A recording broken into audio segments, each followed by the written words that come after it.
Hello. Hello तारा। आरजू, कैसी है तू? बाबा कब आ रहा है? तारा वो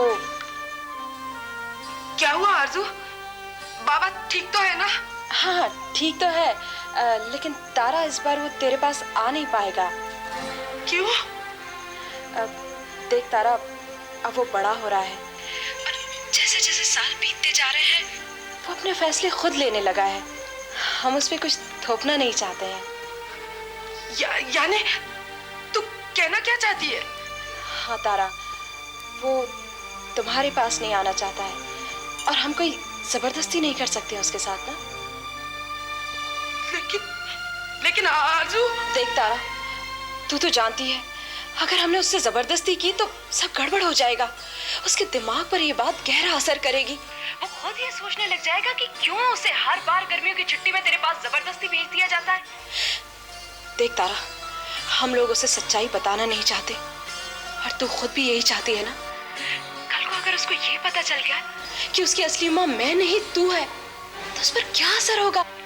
और अभी उम्र ही क्या है उसकी, क्या बीतेगी उस पर? हाँ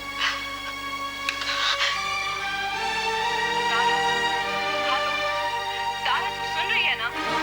हेलो तारा, हेलो।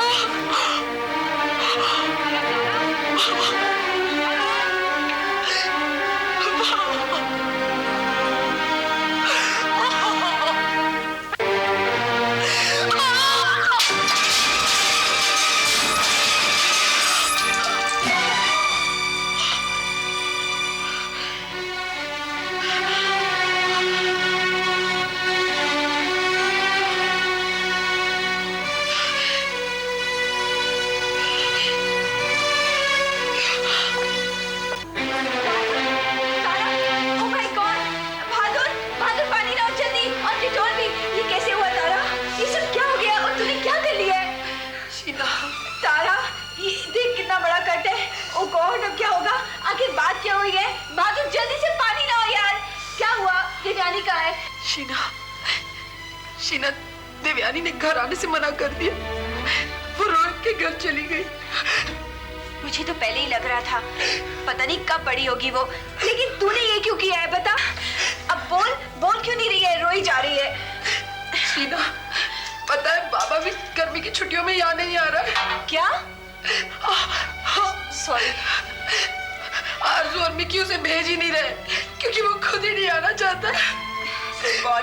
मैं समझ सकती हूँ तेरी तकलीफ। मेरी तो समझ में नहीं आता कि उसने मना कैसे कर दिया। कोई बेटा क्या अपनी माँ से नहीं मिलना चाहता है? लेकिन स्टूपिड, उसे थोड़ी मालूम है कि तू उसकी माँ है। लेकिन फिर भी उसने मुझसे मिलने से मना क्यों किया? समझने की कोशिश कर तारा, उसने मना नहीं किया होगा, बस इसीलिए कि वो अपने माँ बाप से दूर नहीं होना चाहता। नहीं शीना, मुझ में जरूर कोई खोट है। पहले देवयानी मुझसे मिलना नहीं चाहती थी, अब मेरा खुद का बच्चा नहीं मिलना चाहता। मुझ में जरूर कोई कमी है। तारा, प्लीज तारा, ये तुझे क्या होता जा रहा है? तुझ में कोई कमी नहीं है और ये तू जानती है। तू जानती है कि किस हालात में देवयानी बड़ी हुई और बाबा पैदा हुआ, और उसके लिए तूने ही तो ये जिंदगी चुनी है। तू ही तो चाहती थी कि वो एक बहुत अच्छी जिंदगी जिए, और वो जी रहा है और वो बहुत खुश है।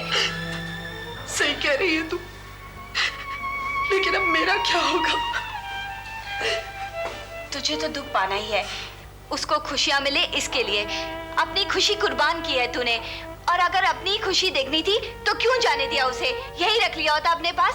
लेकिन वो खुश नहीं रहता यहाँ, यानी हर हालत में तुम दोनों में से किसी न किसी को तकलीफ उठानी पड़ती थी। किसकी खुशी चाहिए तुझे, अपनी या उसकी? ओहो, बस तारा, अब चुप हो जा। अब मैं क्या करूं शीना, तू ही बता क्या करूं? कुछ मत कर, और कर भी क्या सकती है?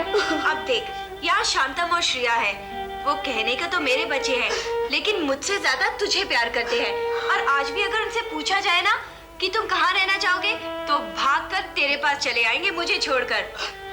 अब ये सब तो ऐसा ही है ना, क्या किया जा सकता है? सब ऐसे ही है तारा। ऐसा क्यों है शीना, ऐसा क्यों है? बस अगर यही सवाल मैं तुझसे पूछती तो तू शायद उसका जवाब भी दे देती, लेकिन मुझे नहीं पता। खैर छोड़, हम दोनों तो हैं ना एक दूसरे के साथ। और अब मुझे देख, जब श्रिया पैदा हुई तो जीजू छोड़कर चला गया, और जब शांतम पैदा हुआ तो अजय ने छोड़ दिया, और अब दो को पाल रही हूँ जिनके अलग अलग बाप हैं, लेकिन मुझे कोई परवाह नहीं है। तू तो जानती है, जब अजय छोड़कर चला गया था तो मैं एकदम टूट सी गई थी, और उस वक्त किसका सहारा था? तेरा ना, तू ही तो थी मेरे पास। तो अब तू क्यों नहीं मान लेती कि मैं तेरे पास हूँ और सब ठीक हो जाएगा? शीना, हाँ तारा, शीना, कितनी बड़ी बात कह दी तूने, मुझे तो यकीन ही नहीं हो रहा। हाँ तारा, हम सबके साथ ऐसा ही होता है। जब दूसरों पे मुसीबत आती है ना, तो हम उसे अपने ढंग से सलाह देते हैं, लेकिन जब अपने ऊपर मुसीबत आती है तो उस वक्त दिमाग ही नहीं काम करता, पता ही नहीं लगता क्या हो रहा है। खैर छोड़, जाने दे, पहुंच दे ये आंसू, पहुंच दे। आरज़ू को पता नहीं क्या बीत रही होगी। जो तुझ पर बीत रही है, शायद उस पर उससे ज्यादा ही बीत रही होगी।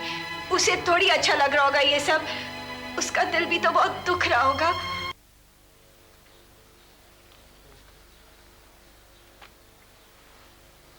मिकी, आ क्यों नहीं रहे हो सोने? कितनी देर हो गई है? तुम सो जाओ, मैं बाद में आ जाऊंगा। मुझे मालूम है तुम नहीं आओगे। झूठ क्यों बोल रहे हो? जब तुम जानती हो मैं झूठ बोल रहा हूं, तो तुम ये भी जानती होगी कि मैं अकेला रहना चाहता हूं और पीना चाहता हूं, तो फिर प्रॉब्लम क्या है? रहने दो मुझे अकेले, या भी सबको अपने हिसाब से चलाना चाहती हो तुम? इतने तंज में क्यों बातें कर रहे हो? दिल में कोई गुबार है तो उसे निकाल क्यों नहीं देते? कह डालो, वरना जहर बनकर फैलता जाएगा। तुम तो सब समझती हो ना, सब जानती हो, तो समझ जाओ, जान जाओ कि मेरी प्रॉब्लम क्या है। मिकी, आंखें मत दिखाओ मुझे। क्यों तुम पहलिए बुझा रहे हो? साफ साफ क्यों नहीं कहते? साफ साफ तुम सुन नहीं पाओगी। हिम्मत है तुम में? क्यों नहीं, कह के तो देखो। अरे प्रॉब्लम क्या है? बाबा, बाबा है मेरी प्रॉब्लम। पता था मुझे, पहले से ही पता था, और मेरी सबसे बड़ी गलती ये थी कि मैंने बाबा को एडॉप्ट करवाया नहीं किया, और अपनी जिंदगी की सबसे बड़ी गलती की तुमने।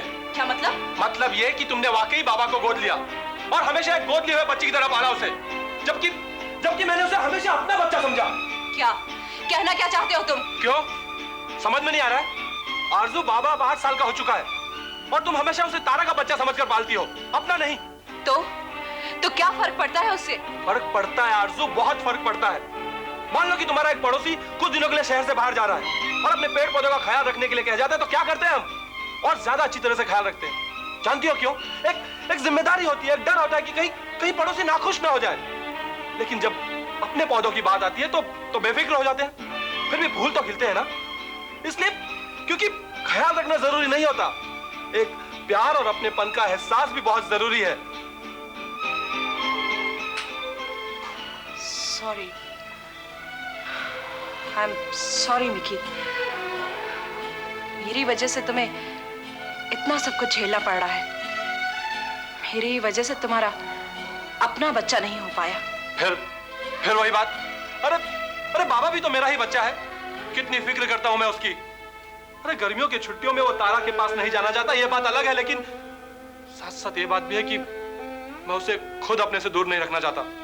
हमेशा डर लगा रहता है कि कहीं उसे यह ना पता चल जाए कि वो तारा और दीपक सेठ का बच्चा है।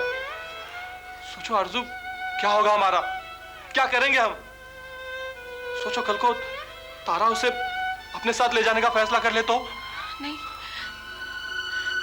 मिकी, मुझे भी हमेशा ये डर लगा रहता है कि कहीं तारा उसे अपने साथ ना ले जाए। इसीलिए मैं उसकी इतनी अच्छी परवरिश करती हूँ कि तारा को कभी एहसास ना हो। मिकी, अगर कल को तारा हमें बाबा से दूर ले जाए तो हम क्या करेंगे? नहीं आरज़ू। आज मुझे एहसास हो रहा है मिकी कि मैंने कितना बड़ा जुर्म किया है तुम पे। तुम्हें अपना बच्चा न होने देने पर मजबूर करके कितनी बड़ी गलती की है। तुम्हारा अपना कोई बच्चा नहीं है ना, इसलिए तुम कभी तारा का दर्द नहीं समझ पाओगे। लेकिन मैं समझ सकती हूँ कि बाबा को उसके पास नहीं भेजकर कितनी तकलीफ पहुंचाई है मैंने उसको। मैं तुम्हारी कसूरवार हूं, इसलिए सुनना भी पड़ेगा मुझे। लेकिन तारा और मेरे दिल की धड़कन एक ही है।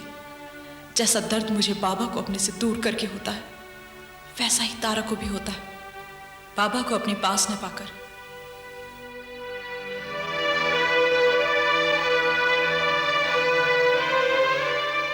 डियर दीपक, कितने दिन हो गए आपके कुछ हालचाल ही नहीं पता चले। सब कुछ ठीक ही होगा। एक बहुत ही अजीब पल था दीपक, जब देवयानी स्कूल से लौट कर आई। काश आप यहाँ होते उस वक्त। मैं तो बयान ही नहीं कर सकती वो कितनी बड़ी हो गई है, बहुत ही खूबसूरत। रोहित कल ही लेकर आया उसे, और उसे देखकर लगा कि कितना वक्त गुजर चुका है, कितना अरसा हो गया है आपसे मिले। देवयानी को देखकर एहसास हुआ कि अब तक हम दोनों भी कितने बदल चुके होंगे। जब मिलेंगे तभी जान पाएंगे। लेकिन इस वक्त इस बात की खुशी है कि हम दोनों के दिल अब भी वैसे ही हैं जैसे पहले थे। अलबत्ता इतने बरसों में जहन की अनगिनत उड़ानों ने कुछ संजीदगी जरूर डाल दी है हम दोनों के अंदर। देवयानी भी पूरी तरह बदल गई है, लेकिन हमारे लिए नहीं। हम दोनों की आपस में अच्छी जमती है, लगता है अच्छे से रहेंगे। बस आपके आने का इंतजार है। यकीन है आप जल्दी ही आओगे। आई लव यू तारा।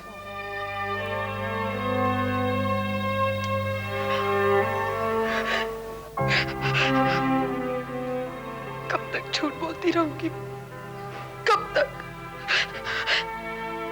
जब 8 साल पहले इस झूठ की शुरुआत की थी, तब लगता था काफी वक्त है इस झूठ को सच में बदलने के लिए, देवयानी के दिल में मेरे लिए प्यार पैदा करने के लिए। लेकिन वक्त का कुछ पता ही नहीं चला, कब उड़ गया।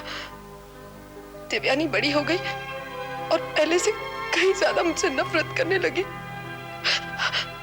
लेकिन दीपक, आपके आने से पहले मुझे सब ठीक करना है, वरना किस मुंह से आपके सामने जाऊंगी मैं? इस सारे झूठ का हिसाब कैसे दूंगी? आपको पहले ही इतने दुख है, और दुख कैसे दे दूं? दीपक, दीपक। क्या कुछ खुशखबरी है? लेकिन तुम्हें कैसे पता चला? अरे भैया, तुम्हारी मुस्कुराहट ने ही बता दिया। वाकई बहुत अच्छी खबर है। मेरी बेटी बड़ी हो गई। कितनी बड़ी हो गई? कोई 16 साल की हो गई। अच्छा एक बात बताओ, ये 16 साल की बच्ची कितनी लंबी होगी? इतनी? नहीं, थोड़ी और लंबी। ये तो बहुत छोटा होगा। अच्छा इतनी? हाँ, इतनी हो। अरे नहीं, वो बहुत लंबी है। वो बचपन से ही लंबी थी। इतनी लंबी तो जरूर होगी। तुमसे भी ऊंची? हाँ, क्यों नहीं। प्लीज चेहरा दिखाओ ना अपना। देवयानी रुको ना प्लीज। अपना चेहरा दिखाओ देवयानी, दिखाओ ना प्लीज। देवयानी दिखाओ ना, दिखाओ ना चेहरा प्लीज। देवयानी प्लीज दिखाओ ना, प्लीज देवयानी दिखाओ। देवयानी प्लीज दिखाओ ना, प्लीज चेहरा दिखाओ ना अपना। चल क्या सोच रहे थे? अपनी बेटी का चेहरा याद करने की कोशिश कर रहा था, लेकिन ध्यान में नहीं आ रहा कैसी होगी। पता नहीं कैसी होगी। उसकी कोई फोटो होती तब तो मैं। तुम्हारे पास वो है ना कोयला जिससे चौकर खेलते हो तुम लोग? जरा देना।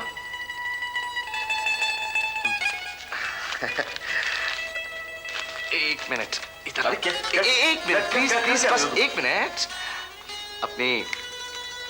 अपनी बेटी का चेहरा बनाने की कोशिश कर रहा हूं, जैसा भी अभी मैंने देखा था। तारा को भेजूंगा और उससे पूछूंगा कि कुछ कुछ लगती है ना देवयानी जैसी।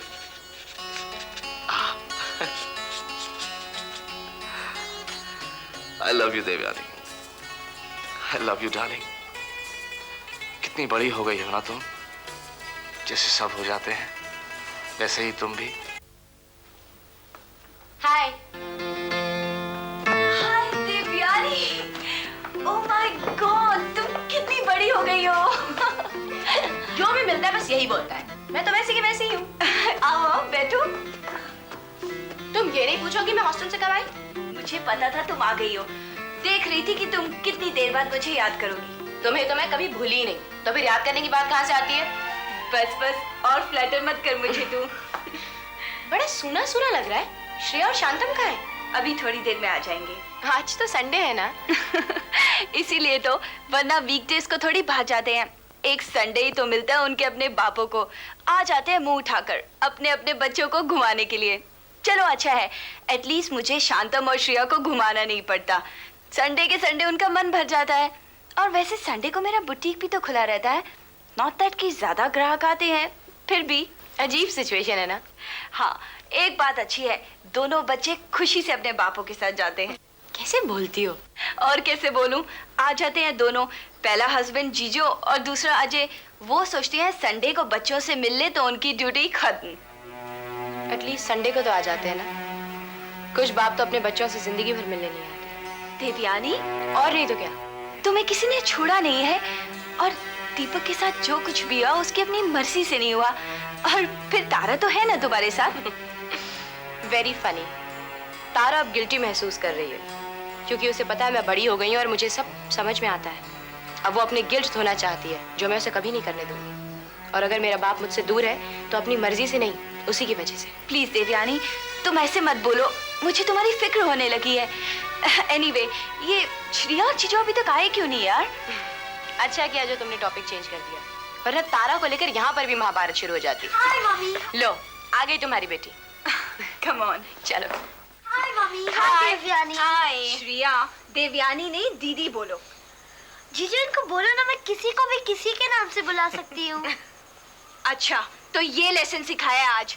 जीजू, क्यों तुम इसे उल्टी सीधी बातें सिखाने पर तुले हुए हो? मैं सिर्फ संडे के संडे सिखाता हूँ, तुम सारा हफ्ता गलत सलत सिखाती रहती हो। What do you mean? देखो, अगर तुम लोग झगड़ा करने वाले हो तो ठीक नहीं होगा। तुम बीच में मत बोलो देवयानी। जीजू इज रूथलेस। मैं नहीं चाहती कि वो तुम्हें कुछ उल्टा सीधा कह दे। ओह, तो शायद ये मुझे जानते नहीं है। ओह या? ओह या। श्रेया बता रही थी 2 दिन से वो स्कूल नहीं गई। उसने कह दिया उसके पेट में दर्द है, तुमने कहा घर पे आराम करो। तो और क्या करती?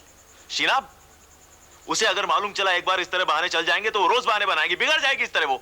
अगर बिगड़ने का इतना ही डर है तो आ जाया करो ना रोज यहाँ, स्कूल ले जाया करो उसे और उसका ख्याल रखा शीना, करो। मेरी ये बात सुन। देखो प्लीज झगड़ा मत करो, अगर झगड़ा किया तो ठीक नहीं होगा, मैं कह देती हूँ। हटो यहाँ से। देवयानी, मैंने कहा था ना, and don't you talk to her like that. भैया। अगर तुम चाहते हो तुम्हारी लड़की बिगड़े नहीं तो कुछ करो। तुम्हारे जैसे लोग दिखावा तो दुनिया भर का करते हैं, लेकिन कुछ कर नहीं सकते। ये बिगड़ना नहीं तो और क्या है? बड़ों को उनके नाम से बुलाना। बेकार बात नहीं बढ़ाओ तुम। क्यों ना बढ़ाऊं? मैं साफ साफ कह देती हूँ, बच्चे को बड़ा करने के लिए मुझे तुम्हारी राय और मशवरे की जरूरत नहीं है। इस तरह हर संडे बच्चे को घुमाने और लंच कराने से बाप का फर्ज और जिम्मेदारियां पूरी नहीं हो जाती है, और कुछ भी करना पड़ता है, समझे ना? आज के बाद तुमने मुझे श्रेया के बारे में हिदायत दी तो मैं इसका तुम्हारे साथ बाहर जाना बंद करवा दूंगी। You can't do that. Court के ऑर्डर्स।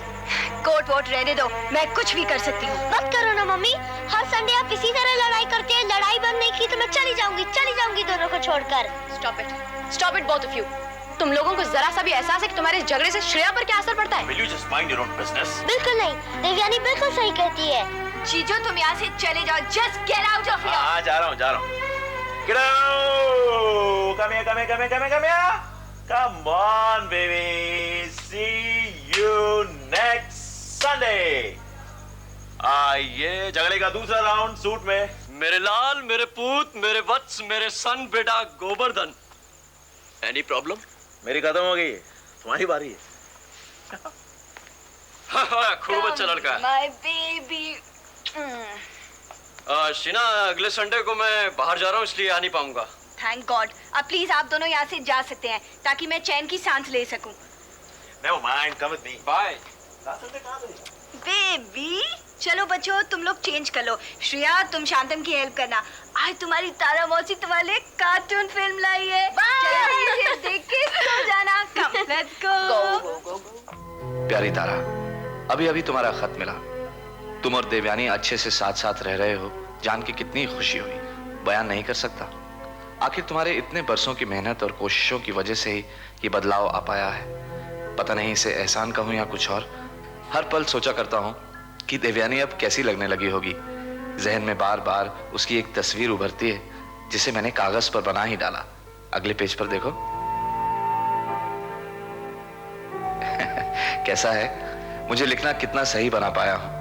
वैसे मुझे लगता है वो करीब करीब ऐसी ही दिखती होगी। तारा, मैं बहुत बेताब हूं घर लौट आने और तुम दोनों से मिलने को। सुना है अगले 6 महीनों में मुझे छोड़ दिया जाएगा। बस फिर मैं और तुम दोनों आई लव यू तारा। और देवयानी से भी कहना कि पापा ने ढेर सारा प्यार भिजवाया है। तुम्हारा दीपक।